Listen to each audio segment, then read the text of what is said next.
Hello, you're watching World Talks on TVP World. My name is Sasha Farbach. Hopefully, we'll make a deal. U.S. President Donald Trump said recently signaling potential openness to diplomacy with Iran despite escalating tensions. Iran, meanwhile, rejects negotiations under threat and has even designated all EU militaries as so-called terrorist groups, complicating Western relations. With us to discuss the latest is Łukasz Fyderek, Director of the Institute of the Middle East and Far East at Jagiellonian University. Good to have you on the program. Welcome. Hello. So we have these escalating tensions. There's U.S. forces near Iran, but yet the President of the United States saying he's hopeful we'll have a deal. What kind of deal do you think he's referring to? What would be a part of that, and how close are we to avoiding military confrontation? Well, the nuclear issue seems the obvious minimal topic of the conversation regarding the deal. Depending on which declarations of Donald Trump we'll look at, or in general, this administration, the previous administration of Donald Trump, it is quite visible that, at least in the recent, let's say, or in the previous installments of the pressure on Iran, U.S. administrations were trying to add two more portfolios to the nuclear issue. Namely, besides banning nuclear enrichment and moving towards nuclear threshold, the two other expectations towards Iran were to limit its ballistic missile production and stockpiles, and to limit its interference in third countries in the region, namely supporting groups like Hezbollah in Lebanon or Houthis in Yemen, consisting or constituting the so-called axis of resistance, as it is called regionally. Hence, regarding what is the list of the expectations, we may add those two, let's say, international or security-related issues. Then the fourth point, which is related to the recent protests in Iran, is to limit the violence against the protesters.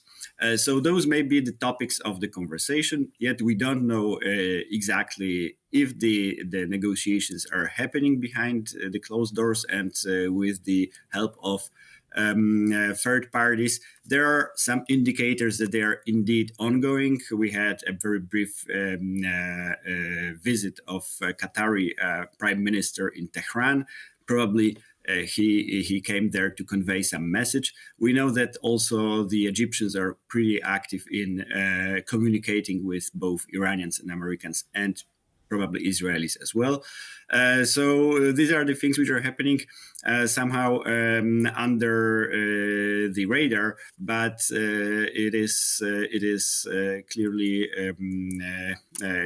it is clearly happening, but we don't know the details. Yeah. Well, but also what we do have the details on is that Iran has significantly reduced its influence. I mean, if we look at last year, those strikes by the United States and Israel, I mean, in some cases, it's weaker than it's ever been, still capable in some way militarily. But then also, if we have Trump's words, then if we hear what is coming from Khamenei, from the spiritual leader, saying very much that if this breaks out, this could spark a regional war. He's also calling the protesters a coup d'etat. I mean, these words are not necessarily diplomatic either. So is the Iranian side really necessarily engaged for diplomacy, or is this heading towards some kind of military standoff? Well, we should think about two perspectives on Iranian strategy here. One of them is the deterrence, right? Namely, the fact that the Iranian leaders are signaling that it won't be contained. This conflict won't be contained to Iran only. Is a typical strategy of deterrence. If you want to deter your enemy, and this enemy is, by the way more powerful than you, you try to signal that you will be inflict as much casualties to enemies' interests. Hence, that topic of sparking regional war or hitting American bases or U.S. interests all over the region or even beyond.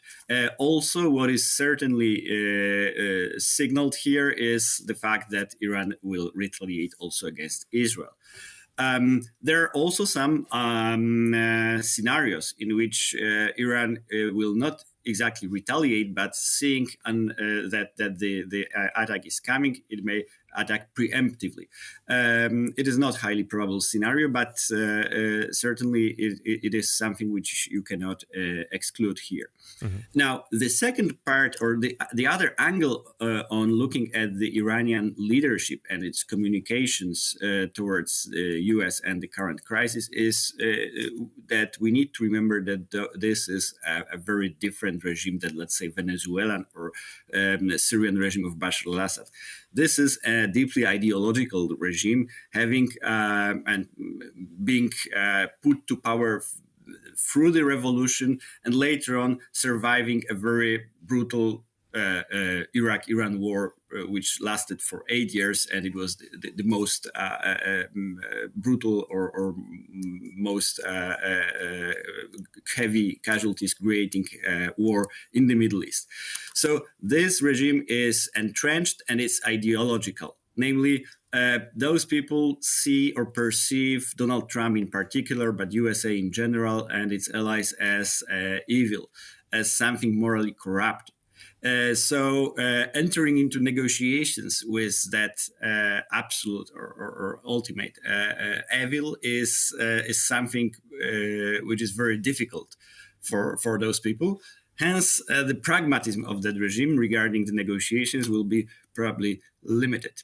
And on that as well, one thing, as you said, the vulnerability of U.S. forces that are stationed around the Persian Gulf, for instance, that's one thing. But also, I think on the wider context, look at the Strait of Hormuz, right? This very thin part which then accesses and closes the Persian Gulf into the Indian Ocean. I mean, that's also very vulnerable. So we've heard there's going to be exercise. The Iranians have said, according to them, live fire exercise, and they've called them off. So what's the story there? And even if they don't do that, how vulnerable is this part to global trade? Well, it is a vital trade route for the global trade, particularly in oil. When we talk about oil and gas shippings, liquefied natural gas, obviously. There are two scenarios here. Namely, one of them is that the Americans may be willing to impose a naval blockade towards Iran, which is somehow akin to the scenario which we've seen in Venezuela. That would be less, let's say, dramatic. It would not impose direct or kinetic strikes towards Iran, but that would create a very difficult or dire situation for the Iranian economy. And so that is one scenario. Iranians are unable to do anything about it because their navy is rather weak. However, they have their coastal batteries, they have their naval missiles, and on those shallow waters of Persian Gulf, they may retaliate by creating the naval blockade of Strait of Hormuz. It is a sort of a blackmail. Iranians will, if they will be very much pushed, they will do it. In the normal, let's say, scenario, let's say standard scenarios, they won't rather do that, or they won't use that tactics, since their own closing the Strait of Hormuz will endanger their own economic interests. It will harm them. Also, very much. I want to ask you: the Iranians are also marking they're calling the regime's calling the celebrations of the Iranian revolution. Also comes at an awkward time for the regime. I want to ask you quickly about how that's on the ground, and secondly, really quickly as well, about other powers. If we're looking at China and Russia, how they've been a little bit silent on all this, what their potential reaction will be if force does escalate. Okay, so Iranian Revolution was a real event, and that is a cornerstone of the legitimacy of the regime. There's legitimacy is thin; it has been highly compromised by the recent protests, but still there is probably 10, maybe 15% of Iranians who are true believers in the Islamic Republic, and for those celebrations, regime is willing to bring them in, show to their own citizens and to the world that that the regime still has some legitimacy. Regarding Russia and China, that's a whole different topic. What we should notice is the limited scope of both Chinese and Russian shipments of military hardware to Iran. We've noticed that those things happened. Those shipments, those transports were spotted by the airplane spotters or different open sources, but the scope of it is pretty limited as for now. All right. So, indeed, these tensions continue, and we'll be covering as it develops. Thank you so much for all those insights. That was our guest here today, Łukasz Fyderek. Thank you so much. Thank you very much for having me. And thank you for joining us. But stay right here for more news and commentary on TVP World, so don't go away. Goodbye.